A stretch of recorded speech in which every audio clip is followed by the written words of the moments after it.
क्षमा breaking Jain news.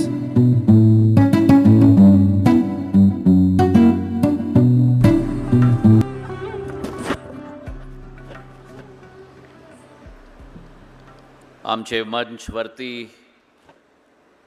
आचार्य चंदनाजी महाराज साहेब,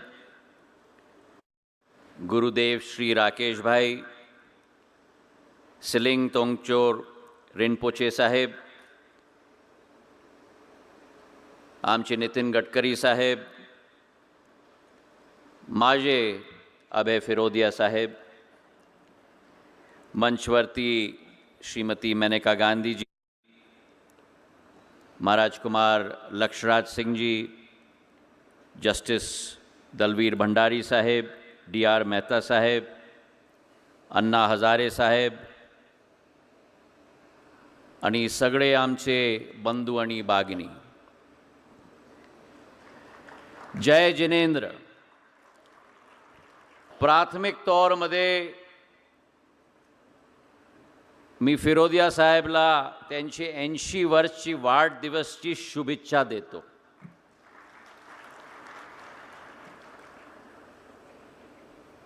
आज एक ऐतिहासिक दिवस आहेत आणि सुरुवातमध्ये ऋषभदेव महाराजला,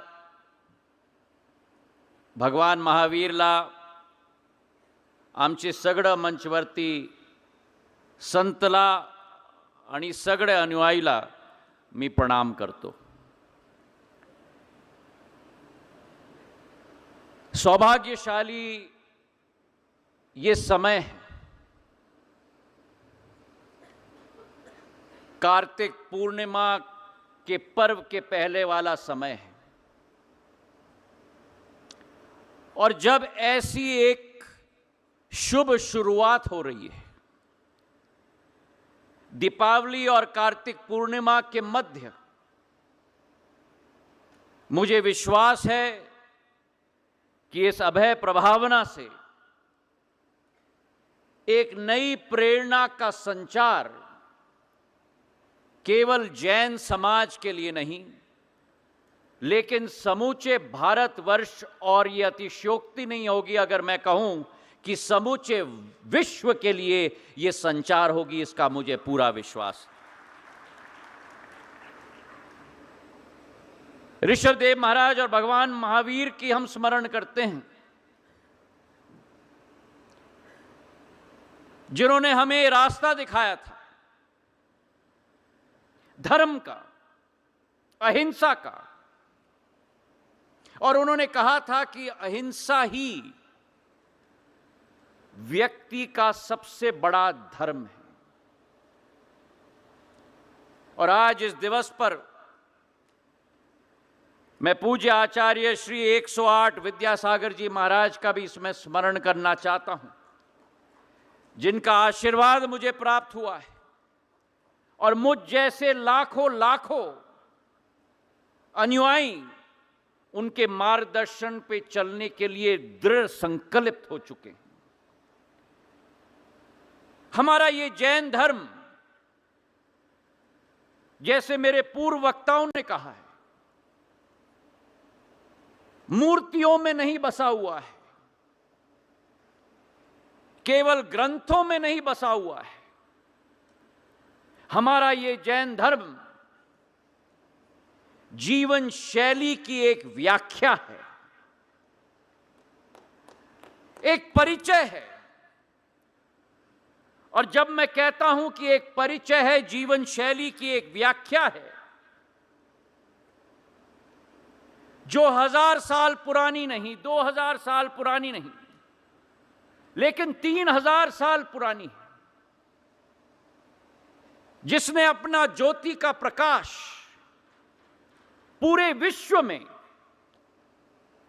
सूर्य की शक्ति की तरह, एक उजाले की तरह पूरे विश्व में इसका संचार किया है। हमारे धर्म की मान्यता, विश्वास, सम्यक दर्शन, you must have the correct view of life. सम्यक ज्ञान you must have the correct knowledge in life. And samyak charitra, you must have always the correct character in life. ये हमारे धर्म के 3 रत्न हैं, और जहां हमारे धर्म के 3 रत्न हैं, हमारे धर्म के 5 सिद्धांत, अहिंसा का सिद्धांत, वायलेंस और नॉन वायलेंस की श्रेणी के बीच में जो अंतर है, जो अभय जी ने इस मंच से हमें अच्छी तरह से समझाया, सत्य का सिद्धांत, वो सत्य का रास्ता कांटे भरा हुआ रास्ता है, पर उस पर चलने की क्षमता मानवी को रखना ही होगा। और जहां सत्य और अहिंसा की बात की जाती है, वहीं उसके साथ अस्तेय की सोच और विचारधारा, और उसी के साथ अपरिग्रह, धन का संग्रह समाज के लिए, मानवी के लिए, स्वतः के लिए नहीं। और 5वां सिद्धांत ब्रह्मचर्य का सिद्धांत। अगर इन 3 नवरत्नों को हम साथ में ले और 5 सिद्धांतों को साथ में ले,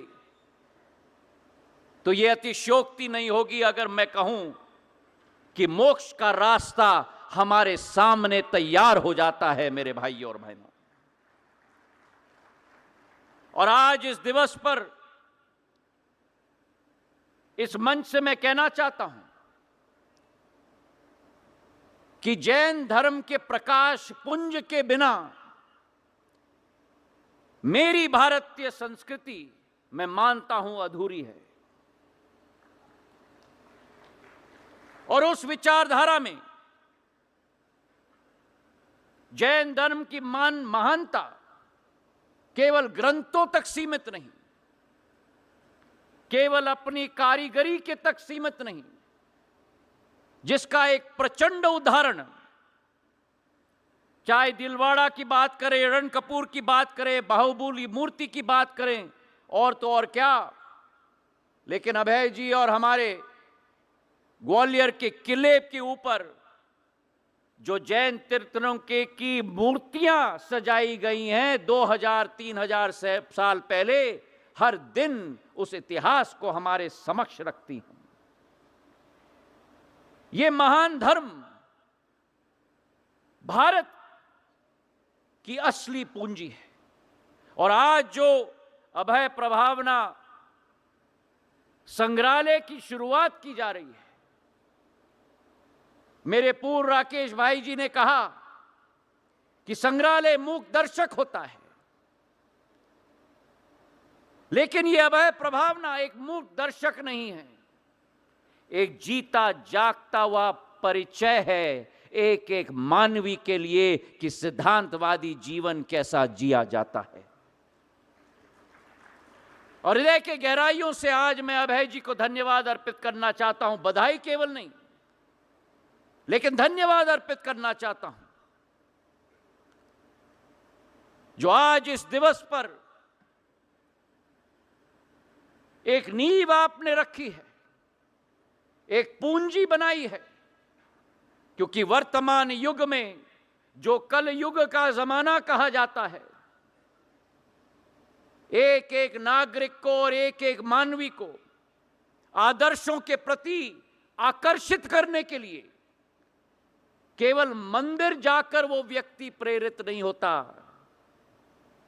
जब वो व्यक्ति स्वयं प्रवास करता है, अभय प्रभावना में प्रवास करता है, जैन और भारतीय संस्कृति के अनुभव में प्रवास करता है, जैन और भारतीय इतिहास के अनुभव में प्रवास करता है, जैन और भारतीय आध्यात्मिक शक्ति के प्रवास में, तब वो अनुभव व्यक्ति के जीवन में अंकित हो जाता है। और मुझे विश्वास है कि आने वाले दिनों में हमारा ये अभय प्रभावना आपका जो जीवन की एक व्याख्या रही है, अभय जी को मैं पिछले 30 वर्षों से मैं परिचित हूं। मेरे पूज्य पिताजी, यह अतिशयोक्ति नहीं होगी अगर मैं कहूं कि एक पारिवारिक संबंध उनके साथ रहा है। और आपने इस मंच से आज कहा अभय जी कि मैं प्रवचन नहीं देना चाहता, और मैं आपसे निवेदन करना चाहता हूं कि आपका जीवन ही हम सब के लिए प्रवचन है। बहुत बिरले व्यक्ति हमें जीवन में मिलते हैं जिनकी सोच विचारधारा में दृढ़ संकल्प की झांकी देखा जाए, जिनके मूल्य और सिद्धांतों में एक अडिगता दिखे, और जितने बाहर से कोमल मेरे अभय जी हैं, उतने ही अपने मूल्य और सिद्धांत और भारतीय परंपरा और संस्कृति और भारत की आध्यात्मिक शक्ति के प्रति उतने ही दृढ़ संकल्पित हैं। मैं आपको आज बधाई देना चाहता हूं और एक और विचार आपके साथ छोड़ना चाहता हूं। आज भारत अपने अमृत काल से शताब्दी काल के प्रवास पर चल चुका है। ये 22 वर्ष भारत को विश्व पटल पर उजागर करने वाले 22 वर्ष होंगे। लेकिन भारत केवल एक आर्थिक शक्ति के रूप में उजागर नहीं होने वाला। भारत को एक आध्यात्मिक शक्ति के रूप में भी विश्व पटल पर नक्षत्र के रूप में उजागर होना होगा। यही भारत का भविष्य है।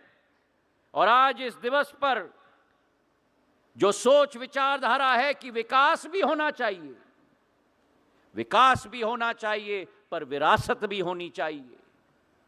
भारत की असली पूंजी भारत की आध्यात्मिक शक्ति सदैव रही है। और आज मुझे विश्वास है कि अभय प्रभावना जैसे संस्थान की स्थापना के आधार पर भारत की प्रचंड आने वाला भविष्य, एक नया भविष्य उजागर होगा। अभय फिरोदिया जी जैसे शिल्पकारों के आधार पर वो प्रचंड भारत आगे बढ़ेगा, इसका मुझे पूरा पूरा विश्वास है। बहुत बहुत धन्यवाद। जय हिंद, जय जिनेंद्र।